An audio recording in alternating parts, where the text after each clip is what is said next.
Everyone, আশা করি তোমরা সবাই খুবই ভালো আছো। কিন্তু আমি খুব একটা ভালো নেই, কারণ আমার প্রচণ্ড সর্দি লেগেছে আর জ্বরও এসেছিলো। তো যাই হোক, আর আমরা এটা পিকনিক করেছিলাম 31 ডিসেম্বর। আর ভিডিওটা তো অনেক লেট হয়ে গেল, কারণ আমার শরীরটা খারাপ ছিল।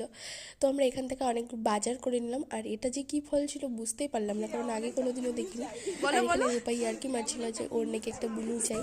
তো যাই হোক, আমি বললাম না না, বড় হয়ে গেছে, এখন আর বুলু চাই না। তো যাই হোক, আমরা ইয়ার্কি মারতে মারতে চলে আসলাম বাড়িতে। আর আমাদের স্কুটিটা একটু পরপর বন্ধ হয়ে যাচ্ছিলো, সেই জন্যই হাসাহাসি করছিলাম। তো যাই হোক, এবার আমরা বাড়িতে এসে বিরিয়ানির প্রস্তুতি স্টার্ট হয়ে গেছে। আর এখানে আমরা সবাই মিলে পিকনিকটা করছিলাম বাড়ির উঠানের মাঝখানে, কারণ আমাদের অত টাকা পয়সা নেই যে আমরা বাইরে কোথাও যাব। তোমরা দিলে দিতে পারো, তাহলে আমরা একটু যাইতে পারি। তো যাই হোক, এখানে বিরিয়ানি বানানো হয়ে গেছে আর আমরা সবাই মিলে খাচ্ছিলাম।